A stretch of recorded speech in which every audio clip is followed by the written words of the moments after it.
It's a big night of high school sports in our community. The News 8 Highlight Zone starts now.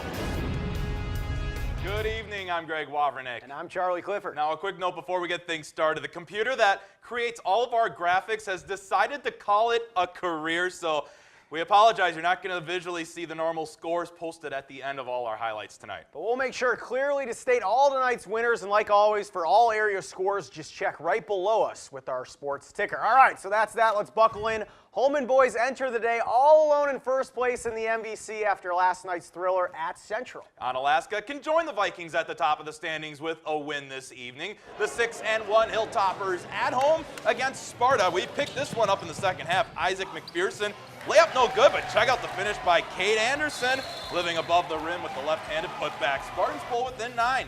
That's as close as they'd get. Hilltoppers answer back with some style of their own. Alley-oop pass from Jalen Zubik to Tyler Hughes. Later in the quarter, Hughes again, this time with the 3-ball. Hits this one, extending the Hilltoppers lead to 11. Fourth quarter, Anna looking to put this one out of reach. Gudmundur Thorvaldsen, nice finish. Hilltoppers now at 49-35. Onalaska winners tonight. They win 66, Sparta 44.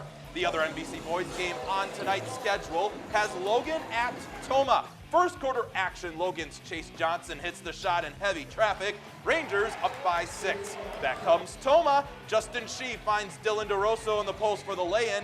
Hilltoppers, though, still trail by 3 baskets.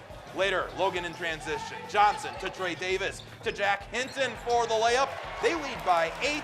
Logan winners tonight. It's Logan 63. Tomah 36. The Holmen and Central girls meet tonight. We'll see if this one can match the drama of last night's boys game. The Vikings down 4 at the half, early third. Laser pass. Courtney Bergeron here lays it in to give Holmen the lead.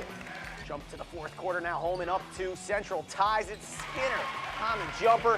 Now Red Raiders keeping it rolling off a turnover. Abby Kloss passes to Emily Hayden. Lefty off the glass. Red Raiders take the lead. Final seconds. Holmen down by 1 with the ball. 3-ball no good by Carissa Bornstad. The Riemann to Holmen. Another chance from the wing, the iron. It is no good. Just off. Central hangs on. The final 41-39. Second place in the MVC, Onalaska on the road at Sparta. Third quarter we go. Sparta's Maddie Blaha here drives the baseline. Off the glass, sinking, and they're within 8. Later, Onalaska's Taylor Stutley, the rebound, pushing it ahead. Josie Thomas there for the lay-in. Controls it, and one, count it. Up 13 to the fourth we go. Onalaska, Marissa Delaney kicking out to Emma Kaboki. That 3-ball good. Hilltoppers up to 18. A strong finish, too, for Onalaska. They beat Sparta 56-36. Logan, they look to move above the 500 mark in conference play. They host Tomah tonight. First quarter, Tomah's Michaela Richards with an offensive rebound and a putback for 2. Back comes Logan Alex Majeski with a baseline drive. She hits the jumper. Rangers up 19-5 at the end of 1. Second quarter, Majeski again knifing her way through the defense for the layup. That early big start leads Logan to a 51-30 win against Tomah. Well, not many teams have a 1-2 scoring combination like Arcadia. That's right. Hillary Fila, Hannah Hesley, both averaging 17 a game. 2 of the top 3 scorers in the Cooley Conference. So Arcadia at Westby tonight. Raiders 1 game ahead of the Norsemen in the standings. 1 minute left in the third. Westby's Chelsea Olsen gets it to Betsy Bishop for the score. Westby up 31-27. Fourth quarter now. Arcadia's Dana Haynes here. Corner 3-ball. Yes, Arcadia now within 1 at the 1-point lead. Later on, Olsen finds Kenzie Von Ruden. So polite though. Westby still down 1. But Arcadia's Hillary Fila, too much for the Norsemen tonight. She gets the steal in the lay-in. 23 for her. Arcadia beats Westby 53-47, the final. West Salem looking to remain just a game back of the Cooley leader GET. Panthers hosting Luther. First possession of the game, fantastic cross-court vision there. J.C. Olsen to Samantha Peterson for the 3. Peterson had 11. Luther on the attack now. Pass down low, Claire Schultz, the nice finish. West Salem, though, dominant in the paint and aggressive on D. Maggie Latos, the pick in the passing lane, coast to coast. Panthers up by 13. The final tonight, Luther 29, West Salem 75. And the other Cooley girls game tonight, Black River Falls beats Viroqua 34-18. 14. One stop in Minnesota this evening we'll make. Winona boys looking for the upset against Rochester John Marshall. Second half, Winhawks. They're trailing. Oscar Heaton gets the pass, buries the 3-ball. However, it's John Marshall with a 76-45 lead. No answer for them this evening. Brady Tuckner gets the pass for an easy layup. Rochester John Marshall winners 83-58 over Winona. Side-by-side wrestling duels this evening at UW La Crosse. Let's begin with the Eagles. They're taking on UW Stevens Point at 130 pounds. Eagles Dustin Weinman taking on Michael Banich. Weinman wins this one with a score of 13-1. We jump to 149 pounds. Eagles Casey Einerson wins this one as time expires by a score of 19-6. UW La Crosse rolling to a 35-9 victory over Stevens Point. Holman then taking on Edgar in the other duel. 138-pound match. Holman's Jonah Reber taking on Cade Littleton. Reber wins this one, getting the pin. Check the final here. Holman wins by 1. It's Holman 40, Edgar 39. Time for our first break. Still more Highlight Zone stops ahead in the Dairyland Scenic Bluffs in Ridgeon Valley. Welcome back to the News 8 Highlight Zone. A special presentation this evening prior to Alma Pepin's basketball game. The Pepin Alma football team awarded the WIAA Sportsmanship Award for the 2014 State Football Tournament. It was a season to be proud of, finishing 13-1, bringing home the runner-up trophy. This recognition goes right along with the success on the field. Here's head coach Mike Olson on the award.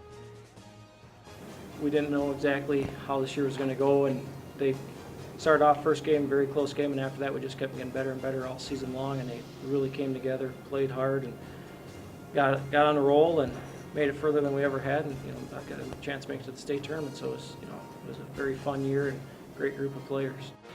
Memories that'll last a lifetime. Let's go to tonight's game now. Alma Pepin hosting an Independence team still undefeated in the Dairyland play. Just seconds in, Indy's Morgan Speltz gets the seal for the easy bucket. Indy's striking first. Later on in the quarter, it's Eagles answer right back. Megan Johnson gets the nice pass for the lay and ties it up early on.